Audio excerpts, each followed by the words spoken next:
जय श्री राम साथियों, जय गौ माता, जय श्री कृष्णा।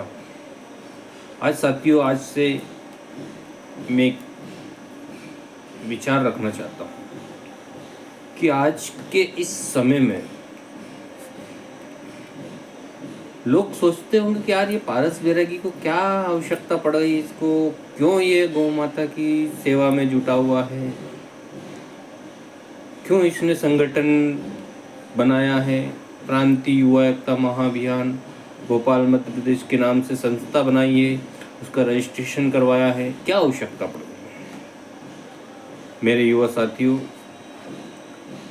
आज मैं आप सभी सनातनी हिंदू भाइयों बहनों से एक विनम्र निवेदन करना चाहता हूँ कि आज वर्तमान समय में जिस प्रकार हम देख रहे हैं कि गौ माता आज रोडों पर भटक रही है, कूड़ा करकट कचरा, हम सब्जियों की पन्नियों में कचरा भर के फेंक देते हैं, रोटी उसमें डाल के, हरी सब्जियों का कचरा उसमें अपन रख के और फेंक देते हैं कचरे में। मैं आज आपको बताना चाहता हूँ मेरे साथियों, एक हकीकत कहानी है ये, जो मैंने स्वयं इसको महसूस किया है, देखा है और करा है। आज मैं आपको बताना चाहता हूँ साथियों कि आज से 4 वर्ष पूर्व एक गौ माता ने रात के समय में एक बछड़े को जन्म दिया और सुबह 6 बजे 7 बजे के आसपास मैं घर से घूमने टहलने के लिए गया तो मुझे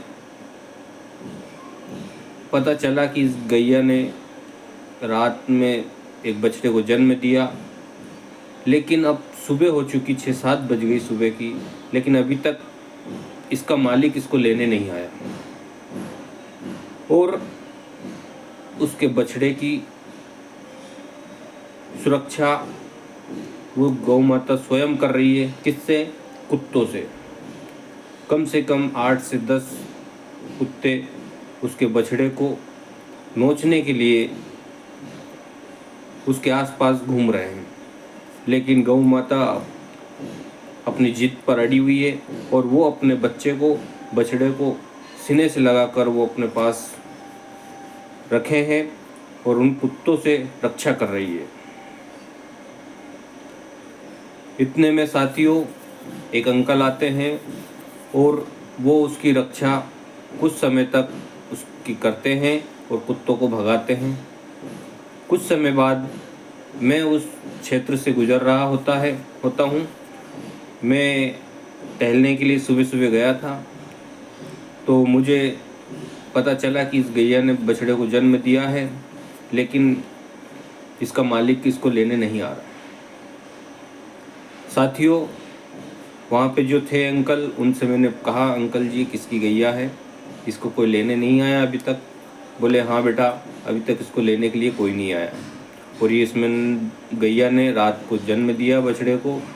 अब सुबह हो चुकी है लेकिन अभी तक 6-7 बज गई, कोई भी नहीं आया। मैं भी बहुत देर से इन कुत्तों को भगा रहा हूँ, लेकिन मैं भी कब तक भगाऊंगा। लेकिन यही बात मैंने सुनी उन अंकल की कि वास्तव में अंकल भी कब तक भगाएंगे। तो इससे साथियों मेरे मन में ख्याल आया, गौ माता की कृपा हुई, मेरे अंदर मन ही मन में विचार आया कि क्यों ना इस गैया को अपन लेके चलते हैं। साथियों, उस गैया को मैं घर पर लेके आया, उन अंकल से बोल के आया कि अंकल यहाँ पर अगर कोई भी गैया को ढूंढता हुआ आए और बोले तो आप मेरा नाम बताइए और ये एड्रेस बताइए। उनको एड्रेस दिया, पता बताया कि आप यहाँ पे उनको भेज देना और आकर वो अपनी गैया को सुरक्षित लेकर जाए। लेकिन जब तक नहीं आए कोई भी, तब तक मैं उस गैया की सुरक्षा रक्षा करूँगा। साथियों, उस दिन से आज तक उस गौ माता को लेने के लिए कोई नहीं आया। उस गौ माता को मैं स्वयं उसकी रक्षा कर रहा हूँ और पूरी व्यवस्था में करी, लेकिन इतने मात्र से कुछ नहीं होता साथी। क्यों कि मैंने उस गैया को लेके तो आ गया हूँ मैं, लेकिन साथियों मैंने देखा, उसको खाने पीने की पूरी व्यवस्था करी। लेकिन मैं देखता साथियों कि सुबह उठकर मैं जब प्रातःकाल उठकर गौ माता की सेवा करता, उसका गोबर वगैरह उठाना, साफ सफाई झाड़ू लगाना, तो मैं देखता था साथियों को उसके मुंह के पास में कम से कम 8 से 10 पन्नियाँ वो बगल करती थी रात में और निकाल के फेंक देती थी सुबह सुबह तक। तो उसके बगल वो करती थी, बगल में उसकी पन्नियाँ वो बिल्कुल बहुत गुच्छे के गुच्छे उसने निकाले और वो फेंक देती थी मुंह से निकाल के। ये साथियों एक दिन की कहानी नहीं है मेरे, क्यों कि मैं रोज़ सुबह 6 बजे उठकर उसकी सेवा में लगता था और डेली में उसकी 8 से 10 पन्नियाँ उठा कर उसके सामने से और फेंकता था। साथियों ये लगातार कम से कम 6 महीने तक ये सिलसिला चलता रहा। मैं देखता रहा और उसकी खिलाई पिलाई करता रहा, उसको बढ़िया पानी भूसा सब व्यवस्था कर दी, उसको खिलाई पिलाई में कोई कमी नहीं आने दी। लेकिन मैंने देखा कि अगर एक गौ माता के पेट में से इतनी पन्नियाँ 6 महीने तक अगर निकल सकती है, तो सोचो हजारों गौ माताएं आज रोड पर भटक रही है, उनकी क्या हालत हो रही है। विचार करने की बात है मेरे युवा साथियों। मैंने इसीलिए ये संकल्प लिया है कि हम कम से कम हम स्वयं एक गौ माता का संकल्प ले। अगर एक गौ माता हमने हमारे घर पर लेकर आए और उसकी सेवा करी, तो निश्चित तौर पर आने वाले समय में एक भी गौ माता आपको रोड पर भटकती हुई नहीं मिलेगी। और आपको कुछ नहीं करना है, उसको लाकर उसको खिलाइए पिलाइए, उसकी सेवा करिए। अगर उसके पेट में भी अगर पन्नी होगी तो आपको कोई ऑपरेशन, कोई डॉक्टर को दिखाने की आवश्यकता नहीं है। आप उसकी अच्छे से खिलाई पिलाई करिए, वो स्वतः ही वो पन्नी ऑटोमेटिक बगल करेगी और वो निकाल देगी और वो तंदुरुस्त हो जाएगी। मेरे युवा साथियों, मैं अपनी स्वयं की उस गाय की कहानी बता रहा हूँ, ये जो मैंने अपनी आंखों से देखा हुआ और मैंने स्वयं उसको महसूस किया कि वास्तव में ये बहुत ही हम हिंदू भाइयों के लिए ये बहुत दुर्भाग्य की बात है कि जिसको हमने गौ माता माना है, जो हमारी माँ है, उस माँ को आज हमने रोड पर भटकने को मजबूर कर रखा है। और देसी गौ माता का तो दूध भी अमृत के समान है।